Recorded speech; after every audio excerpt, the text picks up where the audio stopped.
ইন্নাল হামদালিল্লাহ নাহমাদুহু ওয়া নাস্তাঈনুহু ওয়া নাস্তাগফিরুহু ওয়া নু'মিনু বিহি ওয়া নাতাওয়াক্কালু আলাইহি। আউযু বিল্লাহি মিনাশ শাইতানির রাজীম। ওয়া মা খালাকতুল জিন্না ওয়াল ইনসা ইল্লা লিয়া'বুদুন। وما تكم الرسل فخذوه وما نهكم عنه فانتهوا واتقوا الله إن الله شديد العقاب. عن أبي هريرة رضي الله عنه قال رسول الله صلى الله عليه وسلم قل أمتي يدخلون الجنة إلا من أبى قيل ومن أبى মান আতানি দাখালাল জান্নাহ ওয়া মান আসানি ফাকাদ আবা।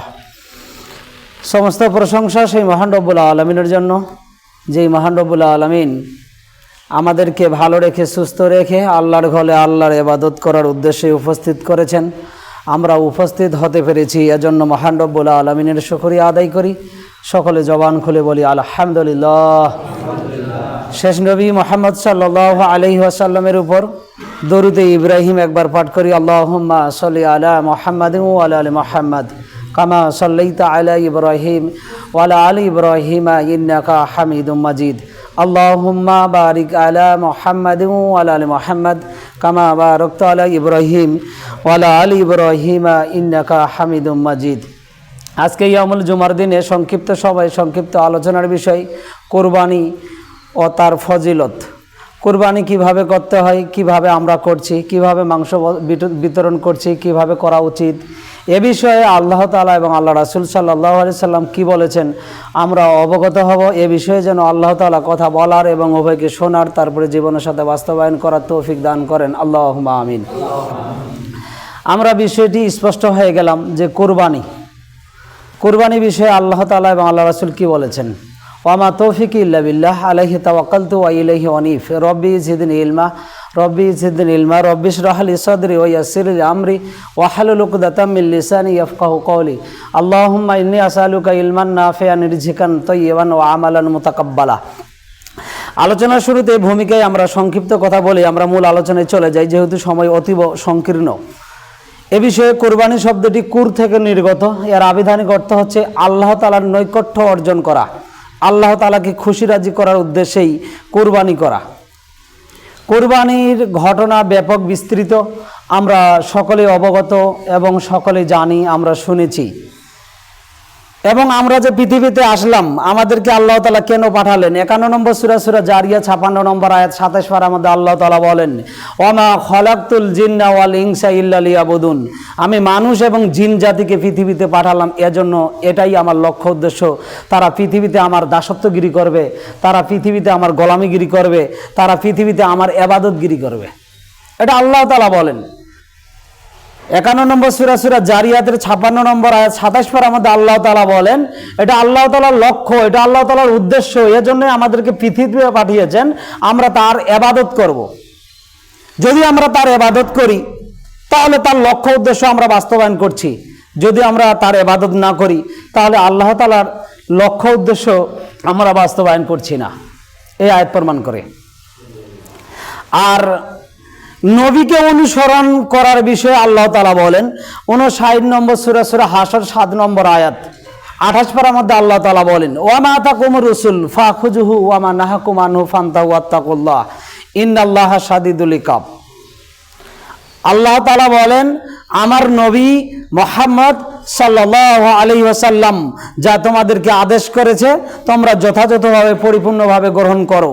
আর মুহাম্মদ সাল্লাল্লাহু আলাইহি ওয়াসাল্লাম যা তোমাদেরকে নিষেধ করেছে, বর্জন করার কথা বলেছে, ডিলেট করার কথা বলেছে এবং বাদ দেওয়ার কথা বলেছে, সেগুলো কর্ম, সেগুলো কথা তোমরা বাদ দিয়ে দাও। ওয়াত্তাকুল্লাহ, আর তোমরা আল্লাহ তাআলাকে ভয় করো। আল্লাহ তাআলাকে ভয় করতে হয় দিনে, আল্লাহ তাআলাকে ভয় করতে হয় রাতে, আল্লাহ তাআলাকে ভয় করতে হয় প্রকাশ্যে, আল্লাহ তাআলাকে ভয় করতে হয় অপ্রকাশ্যে, আল্লাহ তাআলাকে ভয় করতে হয় গোপনে, আল্লাহ তাআলাকে ভয় করতে হয় অগোপনে। ইন্নাল্লাহ শাদীদুল ইকাব, নিশ্চয়ই আল্লাহ তাআলা জটিল এবং কঠিন শাস্তি রেডি করে রেখেছেন এই জিন জাতির জন্য এবং মানুষ জাতির জন্য, যদি মানুষ ইবাদত না করে। এই আয়াত প্রমাণ করে 59 নম্বর সূরা হাশরের 7 নম্বর আয়াত প্রমাণ করে মুহাম্মদ সাল্লাল্লাহু আলাইহি সাল্লাম যা তোমাদেরকে আদেশ করেছে সেটা তোমরা পুঙ্খানুপুঙ্খভাবে অনুসরণ করে মেনে নাও, আর মুহাম্মদ সাল্লাল্লাহু আলাইহি সাল্লাম যেটা নিষেধ করেছে, বর্জন করার কথা বলেছে, ডিলিট করার কথা বলেছে, সেটা তোমরা বাদ দিয়ে দাও, ডিলিট করো, বর্জন করো, পরিত্যাগ করো, সেটা তোমরা গ্রহণ করো না। ওয়াত্তাকুল্লাহ, আর আল্লাহ তাআলাকে ভয় করো। কোন আদম সন্তান যদি আল্লাহ তাআলাকে ভয় পুঙ্খানুপুঙ্খভাবে করে, সেই ব্যক্তিটা কখনো আল্লাহর ইবাদত করা ছাড়া পৃথিবীতে থাকতে পারে না।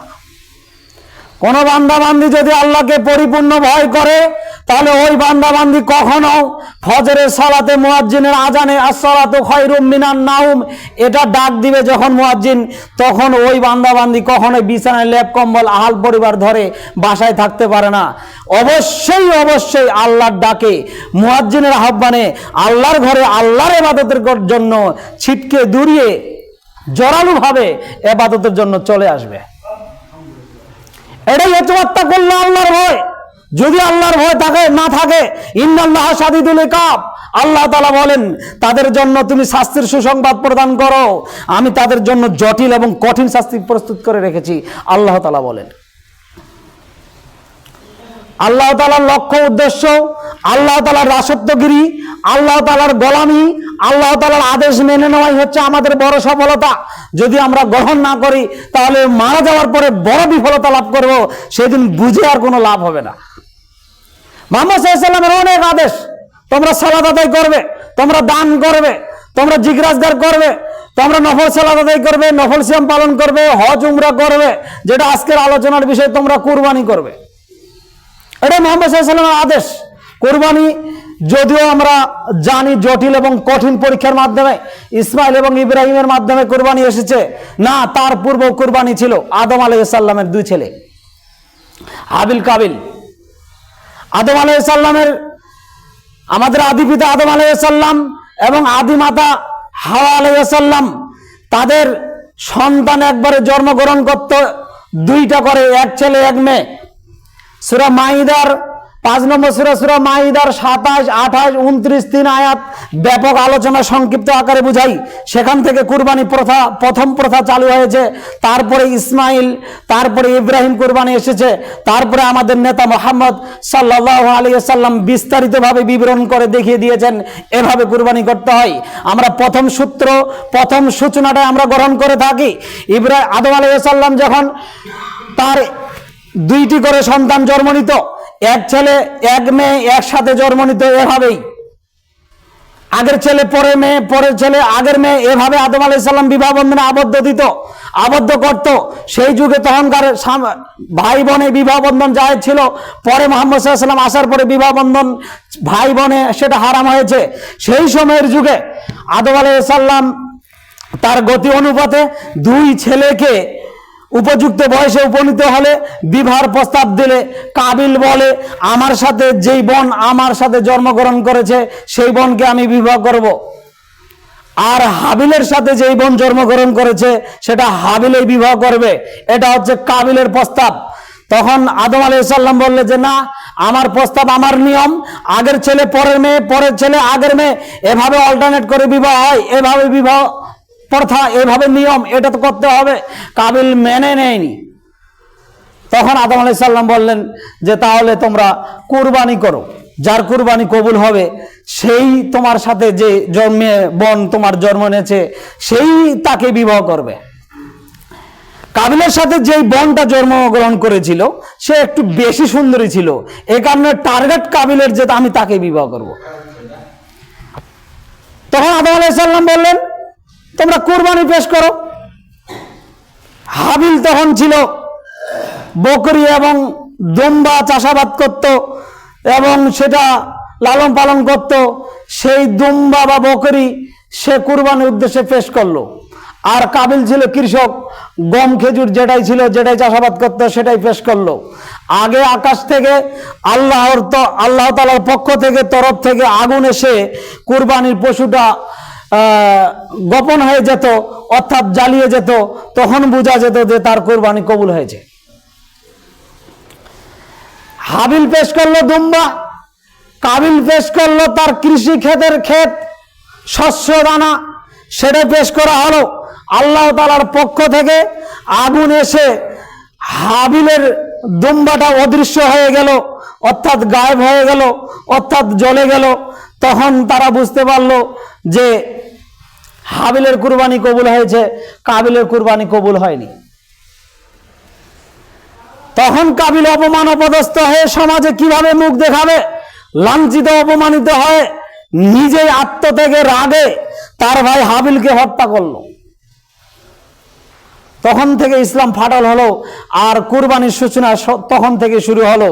তখন কাবিল তখন অন্যান্য ধর্ম লম্বী, অর্থাৎ অন্যান্য দিন, অর্থাৎ অন্যান্য দিকেই চলে গেল, অন্যান্য পূজা ইত্যাদি ইত্যাদি করা শুরু করে দিল, আর হাবিলকে তো হত্যা করলো। কুরবানি প্রথাটা তখন, এই কুরবানি প্রথা থেকে প্রায় অনেক হাজার হাজার বছর পরে আসলো আমাদের ইব্রাহিম আলাইহিস সালাম, তারপরে আসলো ইসমাইল। এখন ইব্রাহিমের ঘটনাটা আপনি শুনেন। ইব্রাহিম আমরা পড়েছি 80 বছর অথবা 85 বছর বয়স, ধরে নেন যে কোনো একটা বয়স হতে পারে, এরকম বয়সে উপনীত হয়েছে। ইব্রাহিম আলাইহিস সালাম সন্তান হয়নি।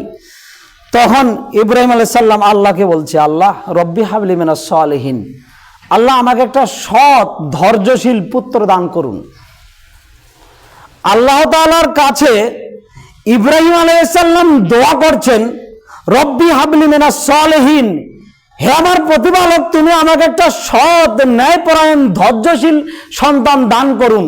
তখন আল্লাহ তাআলা ইব্রাহিম আলাইহিস সালামের দোয়া কবুল করে বলছেন, রব্বি হাবলি মিনাস সালিহিন ফাবাশশারনাহুম বিগুলামিন হালিম।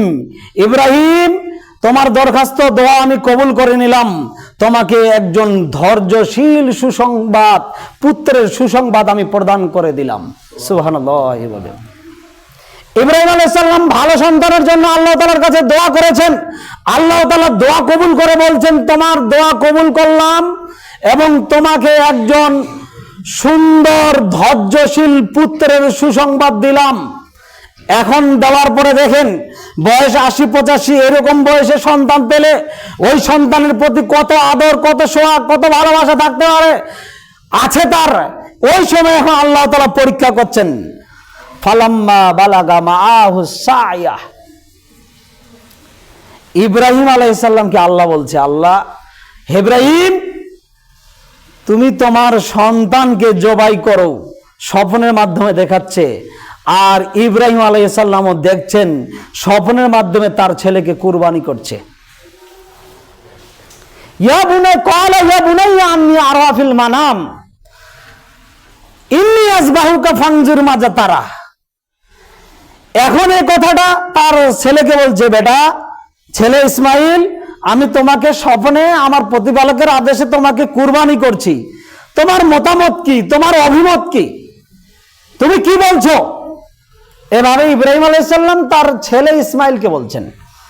তখন ইসমাইল বলছে, ক্বালা ইয়া আবাতি ফাল মা তুমারু সাতাজিদুনি ইনশাআল্লাহু মিনাস সাবিরিন। হে আমার পিতা, হে আমার গার্জিয়ান, হে আমার আব্বা, আপনার প্রতিপালক আপনাকে যা আদেশ করেছে আপনি তা বাস্তবায়ন করুন। আল্লাহ তাআলা চাইলে অবশ্যই অবশ্যই আপনি আমাকে ধৈর্যশীলদের মধ্যে অন্তর্ভুক্ত পাবেন। সুবহানাল্লাহ। তাহলে দেখেন, বাপ যেমন বেটা তেমন। ইব্রাহিম আলাইহিস সালাম বেটাকে বলছে, তোমাকে আমি স্বপ্নে জবাই করছি। আর 80-85 বছর বয়স, বৃদ্ধার সময় একটা সন্তান পেলে কত তার মায়া, কত তার আদর সহাগ, কত তার স্নেহ এরকম আছে। তারপরে ইমান দেখেন, বলছে, বেটা তোমাকে আমি স্বপ্নে জবাই করছি, তোমার মতামত কি? তখন সন্তান বলছে, ক্বালা ইয়া আবাতি ফাল মা তুমারু সাতাজিদুনি ইনশাআল্লাহু মিনাস সাবিরিন।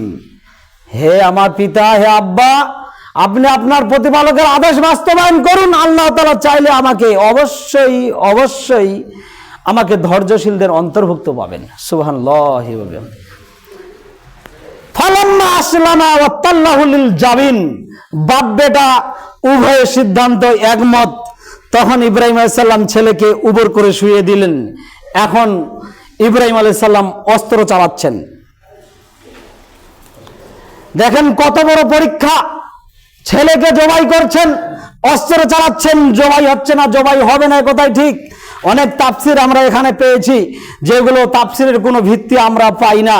যেটা বোঝা যায় যে আমরা তাফসির পাই যে তার ছুরির নিচে রড লাগিয়ে দেওয়া হয়েছে। আদৌ ইব্রাহিম আলাইহিস সালাম চোখ বেঁধেছেন, তার ছেলের হাত পা বেঁধেছেন। এইগুলো সব অতিরিক্ত বাড়াবাড়ি কথা, আমরা হাদিসে এবং তাফসিরে এগুলো বিবরণ পাইনি। ছেলে তো নিজে বলছে, আব্বা আপনি কোরবানি করুন, আমাকে জবাই করুন, আমি আত্মসমর্পণ, অর্থাৎ আমাকে অবশ্যই ধৈর্যশীলদের মধ্যে পাবেন। সে তো নিজে আত্মসমর্পণ, সে তো নড়বে না, নিজেই আত্মসমর্পণ স্বীকৃতি নিজেই দিয়েছে। এবং ইব্রাহিম আলাইহিস সালাম নিজে মায়া মমতা ত্যাগ করে আল্লাহ তাআলার কাছে পাশ করতে হবে, আল্লাহ তাআলার আদেশটা সাকসেসফুল করে দেখাতে হবে, সব মায়া মমতা ত্যাগ করে সন্তানকে জবাই করছেন। এবং আল্লাহ তাআলা বলে যে ওই ছুরি তুমি কাটবা না। 100 কোটি বার যদি ইব্রাহিম আলাইহিস সালাম তার ছেলের গলায় ছুরি চালাই, ছুরি কাটবে না। এটা কার আদেশ? আল্লাহ তাআলার আদেশ। আরেকটা আমি এখানে উদাহরণ পেশ করি। একজন ব্যক্তি মারা গিয়েছেন, একজন ব্যক্তি মারা যাবেন, তার পূর্বে তার ছেলে মেয়েকে ওসিয়ত করে বলেছিলেন যে হে আমার ছেলেরা, আমি যখন মারা যাব তখন আমার গোটা শরীরটা জ্বালিয়ে পুড়ে ছাই করে দিবা, অর্ধেক ছাই পানিতে, অর্ধেক ছাই মাটিতে। এবং আমার প্রতিপালক যদি আমাকে ধরতে পারেন তাহলে আমি যত পাপ করছি সবচেয়ে মনে হয় বেশি শাস্তি আমাকেই দিবেন।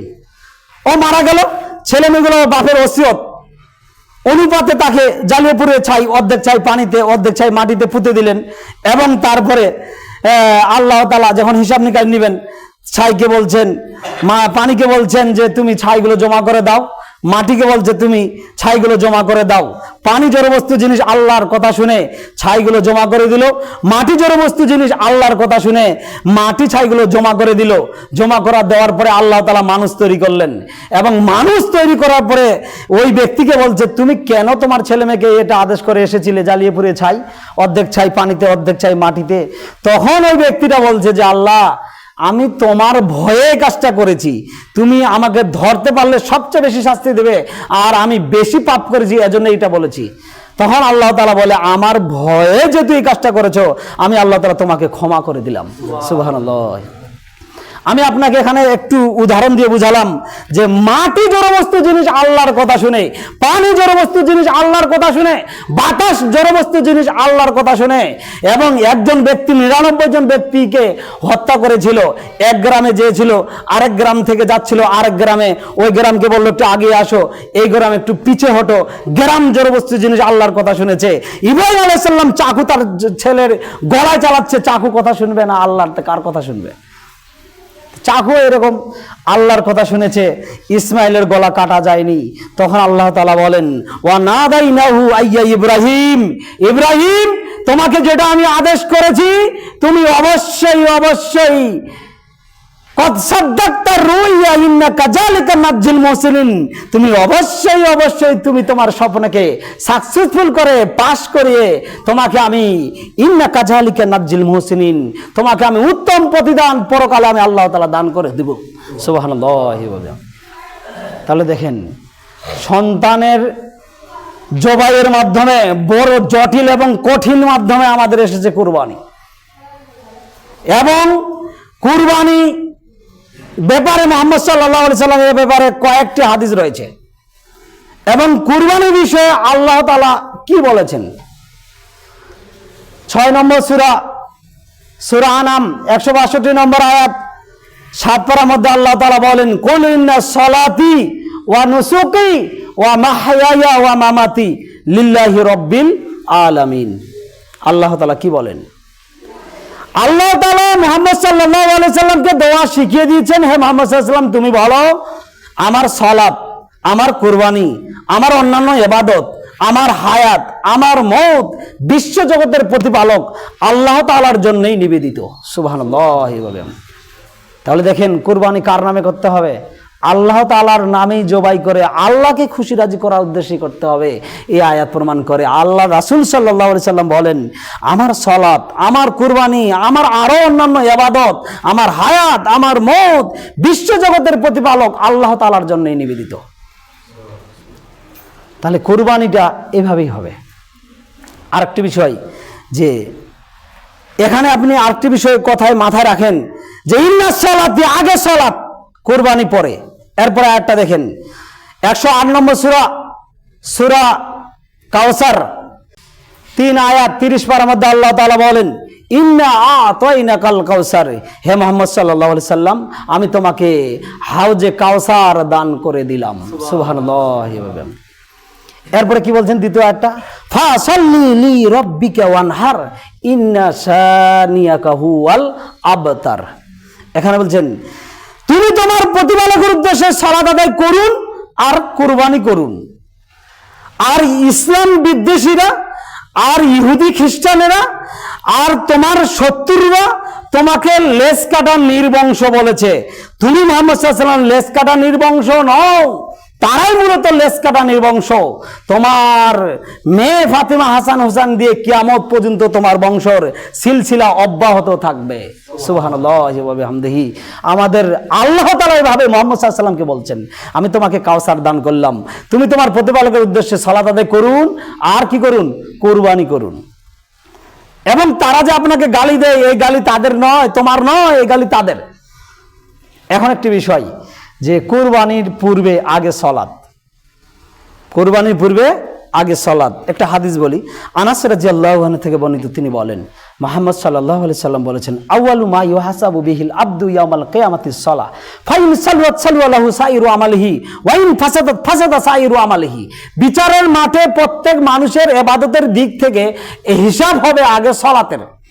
যার সালাত ঠিক হবে বাকি অন্যান্য সকল ইবাদত কবুল হবে। যার সালাত কবুল হবে না, সালাত যার আমলনামায় নেই, তার বাকি আমল নেই, তার বাকি আমল বাতিল, তার আমল আল্লাহ তাআলার কাছে গ্রহণযোগ্য হবে না। তাহলে আমার সালাত যদি না থাকে, আমি যদি সালাত আদায় না করি, আমার জিকির আজগার কবুল হবে না, আমার সিয়াম কবুল হবে না, আমার কুরবানি কবুল হবে না, আমার হজ কবুল হবে না, আমার উমরা কবুল হবে না, আমার দান কবুল হবে না, আরো যত আমল হয়েছে এই আমলগুলো কবুল হবে না ততক্ষণ পর্যন্ত, যতক্ষণ পর্যন্ত মানুষ সালাতটা আদায় না করছে। এই আপনি দেখবেন এখন কুরবানি মৌসুম এসেছে, যদিও আমরা মসজিদগুলো তালাশ করে দেখতে পাই, বিভিন্ন জায়গাতে আলোচনা করতে গেলে দেখতে পাই যে 2-3 মানুষ মাত্র মুসল্লি, বাকি মানুষ মনে হয় মারা গেছে, সলাতে আসে না, সলাত পড়ে না। কিন্তু কুরবানির সময় খাওয়ার জন্য, আল পরিবারের জন্য, অর্থাৎ মানুষকে দেখানোর জন্য কুরবানি দিতে হবে, এরকম চেষ্টা প্রচেষ্টা দেওয়ার মনোবল 6 মাস ধরে আছে। থাক, আপনি দেন, আমরা নাকচ করি না, কিন্তু আপনি সালাত আদায় করেন না কেন? এবং সালাত যদি আপনার না থাকে তাহলে আপনি 5 লক্ষ টাকার কুরবানি করে কি করবেন? মুহাম্মদ সাল্লাল্লাহু আলাইহি ওয়াসাল্লাম বলেন, যার সালাত কবুল হবে তার অন্যান্য যত ইবাদত রয়েছে কুরবানি সহ সমস্ত ইবাদতের নেকি আল্লাহ তাআলা কবুল করে নিয়ে তার আমলনামায় দান করে দিবেন। সুবহানাল্লাহ। যার সালাত কবুল হবে না, সালাত আমলনামায় নেই, তার কোনো ইবাদত আর কবুল হবে না। তাহলে দেখেন এই 2টি আয়াত প্রমাণ করছে পরস্পরে। আরো সালাতের আয়াত আছে, ইন্নাস সালাতি আগে সালাত। তারপর সূরা কাউসার বলছে ফাসাল্লি লি রাব্বিকা ওয়ানহার, আগে সালাত তারপরে কুরবানি। এখন আমরা কুরবানি, গোটা বছর নাই সালাত। এটা একটা। আরেকটা বিষয় দেখেন, যারা আমরা সালাত আদায় করছি কিন্তু জাহিলিয়াত অপকর্মের সাথে করছি, আমার সালাত আমাকে জাহিলিয়াত থেকে ফিরাতে পারছে না, এই সালাতও আল্লাহ তাআলার কাছে গ্রহণযোগ্য হবে না। প্রমাণ 29 নম্বর সূরা আনকাবুত 45 নম্বর আয়াত 21 পারার মধ্যে আল্লাহ তাআলা বলেন, ইন্নাস সালাতা তানহা আনিল ফাহশাই ওয়াল মুনকার, নিশ্চয়ই সালাত মানুষকে যাবতীয় অশ্লীল অপকর্ম কাজ থেকে বিরত রাখবে। আমার সালাত আমাকে বিরত রাখবে ফায়সা কথা থেকে, ফায়সা কর্ম থেকে, জাহিলিয়াত থেকে, বর্বরতা থেকে, অসভ্যতা থেকে, মূর্খতা থেকে, বেহেয়াপনা থেকে, আপনার সুদ থেকে, ঘুষ থেকে আমার সালাত আমাকে বাধা দিবে। সুদের লেনদেন করতে যাব, সালাত বলবে যে না, এটা তুমি খেও না, এটা হারাম। গান শুনতে যাব, সলাতে বাধা দিবে যে না এটা নয়, এটা হারাম, এভাবে সলাতে বাধা দিবে। যদি সলাত বাধা না দেয় তাহলে এই আয়াত প্রমাণ করে জাহিলিয়াতের সাথে লিপ্ত থাকলে এই সলাত আল্লাহ তাআলার কাছে গ্রহণযোগ্য হবে না। তাহলে এখন আমরা বুঝি কুরবানি মুহাম্মদ সাল্লাল্লাহু আলাইহি ওয়াসাল্লাম কিভাবে করেছেন। আনাস রাদিয়াল্লাহু আনহু থেকে বর্ণিত, তিনি বলেন মুহাম্মদ সাল্লাল্লাহু আলাইহি সাল্লাম কুরবানি করতেন। দুইটি দুম্বা, কালো সাদা সিংওয়ালা বিশিষ্ট দুইটি কুরবানি করেছেন আনাস বলেন।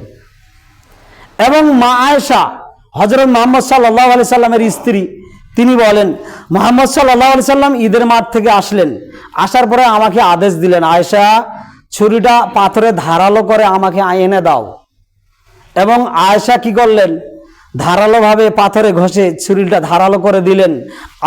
আল্লাহ রাসূল ছুরিটা হাতে নিলেন এবং দুম্বাটা একাই ফেলে দিয়ে তার পা দিয়ে দু পাজরে, বকরির পাজরে ধরে জবাই করলেন। মুসলিমে হাদিসে এসেছে বিসমিল্লাহ, আরেকবার এসেছে বিসমিল্লাহ আল্লাহু আকবার।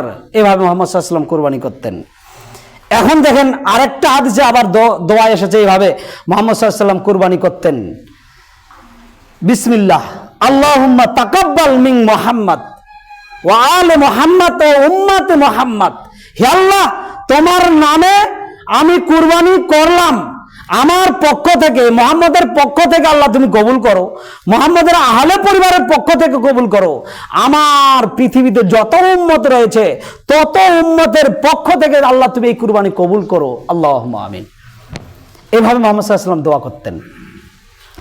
তাহলে আমরা যখন কুরবানি করব তখন আমরা এভাবে বলবো বিসমিল্লাহ আল্লাহুম্মা তাকাব্বাল।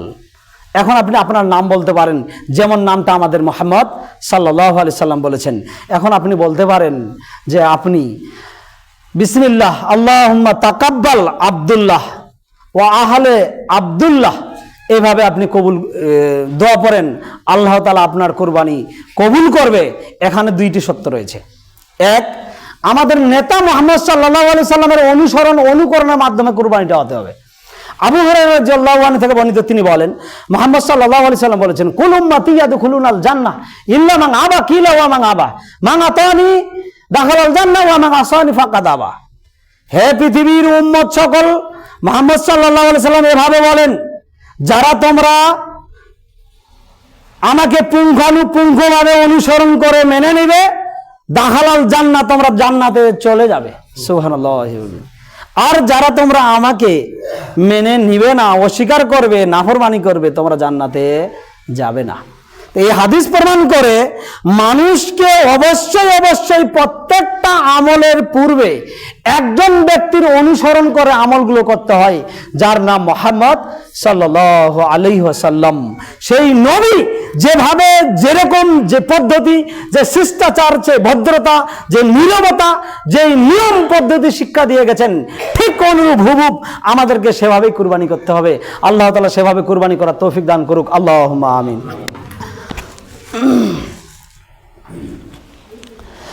আলহামদুলিল্লাহ ওয়াহদা ওয়াসসালাতু ওয়াসসালামু আলা মাল্লা নাবিয়্যা বাদা। আমরা কুরবানি বিষয়ে অবগত হচ্ছিলাম, বিশাল বড় ঘটনা, এবং মানুষ কুরবানির মাধ্যমে কুরবানি প্রথা এসেছে। এখন সেখান থেকে আমরা চলে গেছিলাম এখানে আল্লাহ তাআলা বলছেন কদ সাদ্দাকতা রুইয়া ইন্না কাযালিকা নাজ্জিল মুহসিনিন ইন্না হাযা লাহুল বালাউল মুবিন।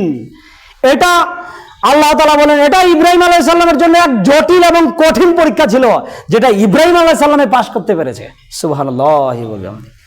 দেখেন কত আত্মত্যাগ, কত ইমানি শক্তি থাকলেই মানুষ ৮০-৮৫ বছর বৃদ্ধার সময় একটা সন্তানকে আল্লাহর আদেশ পাওয়ার সাথে সাথেই জবাই করতে পারে। আর সন্তানও কেমন হওয়া উচিত, পিতা যাই বলছে সন্তান তাই মেনে নিয়েছে। বরঞ্চ সন্তান ইসমাইলে বলছে ক্বালা ইয়া আবাতি ফাল মা তুমারু সাতাজিদুনি ইনশাআল্লাহু মিনাস সাবিরিন। হে আমার পিতা, আব্বা, আপনার প্রতিপালক আপনাকে যে আদেশ করেছে আপনি তা বাস্তবায়ন করুন, অবশ্যই আপনি আমাকে ধৈর্যশীলদের অন্তর্ভুক্ত পাবেন।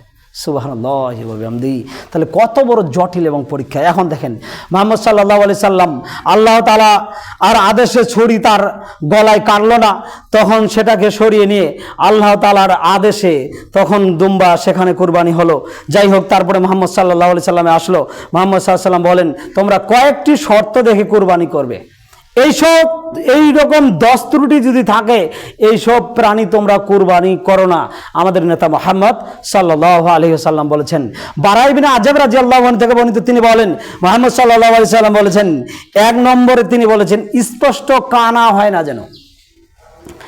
যে প্রাণীটা আমরা কুরবানি করব সেই প্রাণীটা যেন কানা না হয়, অন্ধ না হয়, চোখওয়ালা হতে হবে অবশ্যই। 2, যেই প্রাণীকে কুরবানি করব যেন লেঙ্গরা খরা না হয়, অবশ্যই লেঙ্গরা খরা মুক্ত হতে হবে, এটাই মুহাম্মদ সাল্লাল্লাহু আলাইহি ওয়াসাল্লাম বলেছেন। 3, যে প্রাণী কুরবানি করব সেই প্রাণী যেন রোগা আক্রান্ত না হয়, ধাক্কা দিলে উল্টে পড়ে যাবে এরকম যেন রোগা আক্রান্ত প্রাণী না হয়, নিজে চলতে পারে না, ওইরকম প্রাণী তোমরা কুরবানি করো না। তারপরে 4 নম্বরে মুহাম্মদ সাল্লাল্লাহু আলাইহি ওয়াসাল্লাম বলেন, ওই প্রাণী তোমরা কুরবানি করো না, ওই প্রাণী কুরবানি করা বৈধ হবে না যেই প্রাণীর কান সামনের দিক থেকে ছিঁড়া ফাটা, পিছন দিক থেকে ছিঁড়া ফাটা, কান ফুটা ফাটা রয়েছে, ওই প্রাণী তোমরা কুরবানি করো না। একথা মুহাম্মদ সাল্লাল্লাহু আলাইহি ওয়াসাল্লাম বলেন। এরপরে তিনি বলছেন, ওই প্রাণী তোমরা কুরবানি করো না যেই প্রাণী একবারে অতীব বৃদ্ধা, অতীব শুকনা, একবারে কঙ্কাল যেটা বলা যায়, যেটা একবারে খুবই শুকনা, সকল শরীরের হাড়গুলো দেখা যাচ্ছে, এত দুর্বল একটুতেই পড়ে যাবে, এরকম অতীব বৃদ্ধা, অতীব শুকনা, অতীব দুর্বল, এরকম প্রাণী তোমরা কুরবানি করো না। আমাদের নেতা মুহাম্মদ সাল্লাল্লাহু আলাইহি ওয়াসাল্লাম বলেন। তাহলে দেখেন, এগুলো হচ্ছে আমাদের সত্য। আর ওই হাদিসটা, আগের হাদিসটা আপনি দেখলেন, মুহাম্মদ সাল্লাল্লাহু আলাইহি ওয়াসাল্লাম নিজে কালো সাদা দুম্বা বিশিষ্ট কুরবানি করতেন, শিংওয়ালা, শিং ভাঙ্গা নয়। মুহাম্মদ সাল্লাল্লাহু আলাইহি ওয়াসাল্লাম নিজে শিংওয়ালা দেখেই কুরবানি করেছেন, শিং ভাঙ্গা যেন না হয়, যদি থাকে ওটা বিক্রি করে দিয়ে শিংওয়ালা কুরবানি করেন, নিখুঁত নির্ভেজাল করেন, সন্দেহমুক্ত থাকেন, আল্লাহকে সন্তুষ্ট করার উদ্দেশ্যে কুরবানি করেন, তাহলে আল্লাহ তাআলা আপনার কুরবানি কবুল করবে। আল্লাহুম্মা আমিন। এখন বিষয়টি দেখেন, এরপরে বিষয়টি কি বলছে, যে যেন শুকনা না হয়, যেন শক্তি নেই, অতীব বৃদ্ধা, কোনো মতন চলতে পারে, ওই প্রাণী যেন না হয়, এটা আমাদেরকে সত্য। মুহাম্মদ সাল্লাল্লাহু আলাইহি ওয়াসাল্লাম দেখার কথা বলেছেন। এরপরে দেখার কথা বলেছেন যে মুসলিম না, ও দাঁতওয়ালা প্রাণী যেন না হয়, অবশ্যই যেন দাতা প্রাণী হয়, যেন দুধ খাওয়া দাঁত উঠে গেছে আবার দাঁত গজাইছে, এরকম যেন প্রাণী হয়। আমাদের নেতা মুহাম্মদ সাল্লাল্লাহু আলাইহি ওয়াসাল্লাম এভাবে বলেছেন, লা মুসান্না, দাতা প্রাণী হতে হবে, অদাত প্রাণী কুরবানি তোমরা করো না। মুহাম্মদ সাল্লাল্লাহু আলাইহি ওয়াসাল্লাম বলেন, এটা একটা সত্য। এখন বিষয়টি আমরা দেখে নেই যে দাতা প্রাণী কুরবানি করতে হবে। দাতা প্রাণী বাজারে ভুরি ভুরি, সেটা আমাদেরকে খুঁজে নিখুঁত এগুলো শর্ত দেখে আমাদেরকে কুরবানি করতে হবে। স্পষ্ট যেন কানা না হয়, স্পষ্ট যেন লেংরা না হয়, স্পষ্ট যেন রোগাক্রান্ত না হয়, স্পষ্ট বৃদ্ধা না হয়, স্পষ্ট যেন আপনার কান কাটা, ছিঁড়া ফাটা, কান ফুটা এরকম যেন না হয়, এবং আপনার অতীব বৃদ্ধা দুর্বল এরকম না, শুকনা যেন না হয়, এবং প্রাণীটা যেন দাতা হয়, অবশ্যই দাতা হতে হবে। এই হাদিস প্রমাণ করে মুহাম্মদ সাল্লাল্লাহু আলাইহি ওয়াসাল্লাম বলেন। এবং দাতা প্রাণীকে কুরবানি করার কথা মুহাম্মদ সাল্লাল্লাহু আলাইহি ওয়াসাল্লাম বলেছেন। এরপরে বিষয়টি আমরা বলি যে কুরবানির মাংসের বিষয়ে কি বলেছেন। সেই আদম আলাইহিস সালামের সন্তানের মতো যদি হতো, তাহলে আমরা একদিন এক জায়গাতে বলেছিলাম যে সেই আদম আলাইহিস সালামের সন্তানের মতো যদি হতো, যে কুরবানি আল্লাহ তাআলার পক্ষ থেকে আগুন এসে অদৃশ্য হয়ে যাবে, অর্থাৎ জ্বালিয়ে পুড়ে ছাই হয়ে যাবে, সেরকম যদি এখন বর্তমান আল্লাহ তাআলার পক্ষ থেকে হতো, আগুন আসতো, অদৃশ্য হয়ে যেত, তাহলে সমাজে দেখা যেত হাজারো লক্ষ মানুষের কুরবানি আল্লাহ তাআলা কবুল করত না। কেন? হারাম টাকা দিয়ে, এজন্য। এটা একটা। 2, হাজারো লক্ষ মানুষ কৃপণতা থাকার জন্য কুরবানি করতো না। তখন বলতো 5 লক্ষ টাকা দিয়ে কুরবানি করব, আল্লাহর পক্ষ থেকে এটা আগুন এসে তো জ্বলে যাবে, আমি কি পাবো, আমি কি খাবো, তখন আল্লাহ তাআলা কি বলেন? ওই যুগ আর নেই। এখন আল্লাহ তাআলা কি বলেন? 22 নম্বর সূরা, সূরা হাজ 28 নম্বর আয়াত, আল্লাহ তাআলা বলেন ফাকুলু মিনহা ওয়া আতিমুল বাইসা ওয়াল ফাকির। আল্লাহ তাআলা বলেন তোমরা কুরবানি করো, কুরবানি মাংস তোমরা খাও এবং ফকির, গরিব, অসহায়, দুস্থ মানুষকে খাওয়াও। কুরবানি করতে হবে আল্লাহ তাআলার নামে, মুহাম্মদ সাল্লাল্লাহু আলাইহি ওয়াসাল্লামের নিয়ম পদ্ধতি শর্ত রেখে, এবং কুরবানি মাংস আমরা নিজে খাবো। আল্লাহ তাআলা বলেন 22 নম্বর সূরা, সূরা হাজ 28 নম্বর আয়াত প্রমাণ করে ফাকুলু মিনহা ওয়া আতিমুল বাইসাল ফাকির। তুমি কুরবানি মাংস নিজে খাবে, ফকির, গরিব, অসহায়, দুস্থ মানুষকে খাওয়াবে। এটা আল্লাহ তাআলার আদেশ। লা ইয়ানালাল্লাহু লুহুমুহা ওয়ালা দিমাউহা ওয়ালাকিন ইয়ানালুহুত তাকওয়া মিনকুম। হে কুরবানি দাতারা, আল্লাহ তাআলা বলেন এই 22 নম্বর সূরা, সূরা হাজ্জের 37 নম্বর আয়াতে আল্লাহ তাআলা বলেন হে কুরবানি দাতারা, তোমার কুরবানির মাংস এবং রক্ত আমার কাছে পৌঁছায় না, আমার কাছে শুধু পৌঁছায় তোমাদের তাকওয়া। আমি আল্লাহ তাআলা তোমার রক্ত মাংস চাই না, আমার চাওয়া পাওয়ার নেওয়ার প্রয়োজন নেই। শুধু আমি এতটুকু দেখছি তুমি আমার আদেশ বাস্তবায়ন করো না, করো কিনা, তোমার ভয়, তোমার কাছে আমার ভয় আছে কিনা, তাকওয়াল্লাহ। তোমার ভয়টা থাকলেই শুধু আমার কাছে পৌঁছায় তোমার তাকওয়া। সুবহানাল্লাহ। তাহলে দেখেন এই 37 নম্বর আয়াত প্রমাণ করে আল্লাহ তাআলার কাছে আমরা যদি কুরবানি করি, ছোট থেকে তো কুরবানি করছি, এখনো করছি, সামনে ইনশাল্লাহ করব, আমরা কি আল্লাহ তাআলার কাছে পাঠাই? রক্ত পাঠাই না, মাংস পাঠাই না, চামড়াও পাঠাই না, হাড়ও পাঠাই না। আল্লাহ নিজে বলছেন লা ইয়ানালাল্লাহু লুহুমুহা ওয়ালা দিমাউহা ওয়ালাকিন ইয়ানাল্লাহুত তাকওয়া মিনকুম। তোমার রক্ত মাংস আমার কাছে পৌঁছায় না, আমাকে লাগবে না, শুধু তোমার তাকওয়াটাই আমার কাছে পৌঁছায়, ভয়টাই আমার কাছে পৌঁছায়। যেমন শুরুতে বলছিলাম যে আল্লাহর ভয়, এটাই আমার কাছে মূলত পৌঁছায়। আল্লাহ তাআলা এভাবে বলেছেন, অন্যান্য আয়াতে এভাবে বলেছেন যদি তোমার ভয়টা, আমার ভয়টা তোমার অন্তরের মধ্যে যদি পরিপূর্ণভাবে থাকে, তাহলে তোমার যে কোনো বিপদ, যে কোনো সমস্যা থেকে আমি আল্লাহ তাআলা তোমাকে বাঁচিয়ে দিব। সুবহানাল্লাহ। সূরা তালাকের আয়াতগুলো আছে 2, 3, 4 আয়াত। আল্লাহ তাআলা বলছেন ওয়া মান ইয়াত্তাকিল্লাহা ইয়াজআল লাহু ওয়া ইয়ারযুকহু মিন হাইসু লা ইয়াহতাসিব। যদি তোমরা আমাকে পরিপূর্ণ যথাসাধ্য অনুপাতে ভয় করতে পারো এবং ভয় দেখিয়ে, ভয় করিয়ে যদি তোমরা আমার দাসত্বগিরি করতে পারো, আমার ইবাদতগিরি করতে পারো, তাহলে তোমার রিজিক, তোমার অর্থ সম্পদে এত বরকত দান করব, দ্বিগুণ, শতগুণ, লক্ষ গুণ হিসাব ছাড়াই আমি আল্লাহ তাআলা তোমার রিজিক বেশি করে দিব। সুবহানাল্লাহ। তাহলে দেখেন এটা আল্লাহর ভয়।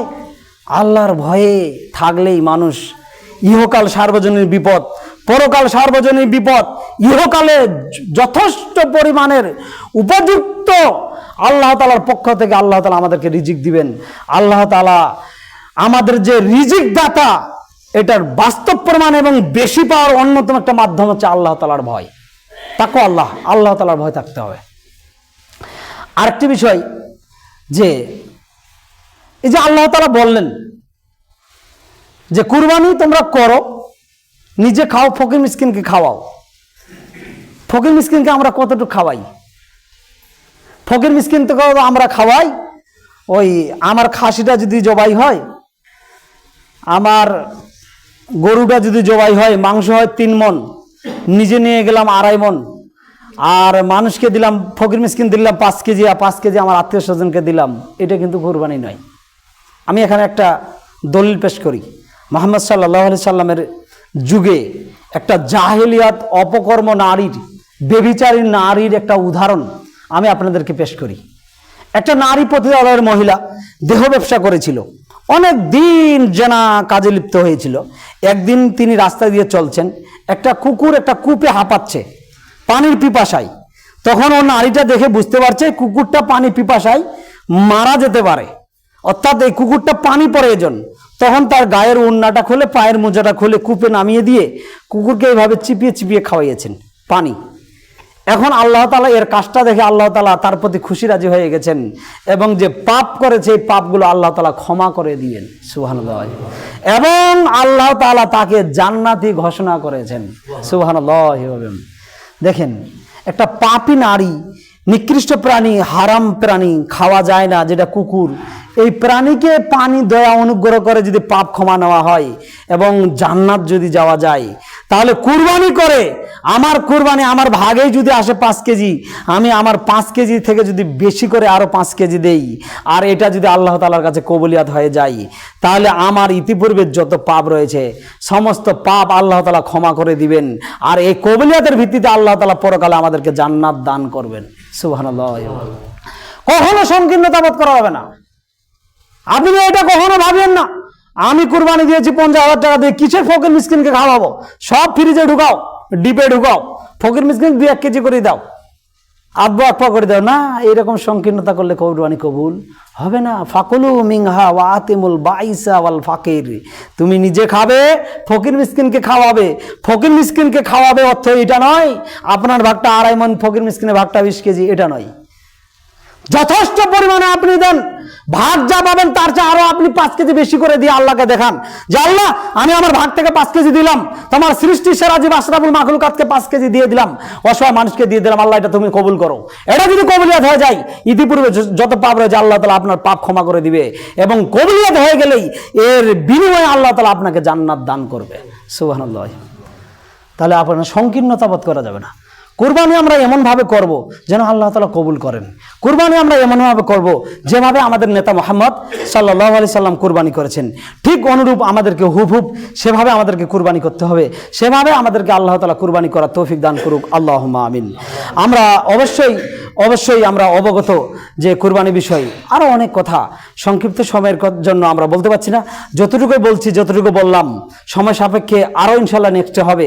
এবং এতটুকুই বলি যে কুরবানি করবেন আল্লাহকে খুশি রাজি করার উদ্দেশ্যে, কুরবানি করবেন হালাল টাকা দিয়ে, কুরবানি করবেন আল্লাহকে খুশি রাজি করার উদ্দেশ্যে, নবীর পদ্ধতি অনুপাতে। কখনো যেন মানুষ দেখানো না হয়, কখনো যেন হারাম টাকা না হয়, কখনো যেন ধোঁকা প্রতারণার টাকা দিয়ে না হয়। যদি হয় তাহলে কুরবানি কবুল হবে না। আল্লাহ তাআলা বলেন ইন্নাল্লাহা তাইয়্যিব লা ইয়াকবালু ইল্লা তাইয়্যিবা, নিশ্চয়ই আমি আল্লাহ তাআলা পবিত্র, পবিত্র ছাড়া কবুল করি না। অবশ্যই টাকাটা সুদের না হালাল না হারাম না ঘুষের না ধোঁকার না প্রতারণার, এটা আমরা সকলে কিন্তু জানি, ভালো মন্দ বুঝার আমাদের ক্ষমতা আছে। এটা আমাদেরকে বিবেচনা করে বৈধ টাকায় আমাদেরকে কুরবানি করতে হবে। আল্লাহ তাআলা বৈধ টাকায়, হালাল টাকায় কুরবানি করার তৌফিক দান করুক, আল্লাহুম্মা আমিন। আল্লাহ তাআলা যেন আমাদের কুরবানিগুলো যেন কবুল করেন, আল্লাহুম্মা আমিন। আমরা আর একটু দোয়া করি যে সারা বিশ্বের মুসলিম আজকে মাইর খাচ্ছে, অপমানিত হচ্ছে, লাঞ্ছিত হচ্ছে। 1 নম্বর কারণ কি? আমাদের অধঃপতনের কারণ আমরাই। কেন? আমরা উপযুক্তভাবে আল্লাহকে ভয় করতে পারছি না, আমরা উপযুক্তভাবে আল্লাহকে ডাকার মতন ডাকতে পারছি না। এটা আমাদের ব্যর্থতা, এটা আমাদের গাফিলতি, এটা আমরা নিজেরাই ক্ষতিগ্রস্ত হয়েছি। আমরা আমাদের স্রষ্টাকে ডাকতে পারি না। সারা পৃথিবী মুসলিম মাইর খাচ্ছে কেন? মুসলিম তো সবচেয়ে উপরে থাকার কথা, তো আজকে দিন দিন মুসলিম মাইর খাচ্ছে। আল্লাহ তাআলা আমাদের সবাইকে, মুসলিমকে, জাতিকে জাহিলিয়াত অপকর্ম থেকে ফিরিয়ে এনে সঠিক সৎ কাজ, সৎ আমলগুলো করার তৌফিক দান করুক, আল্লাহুম্মা আমিন।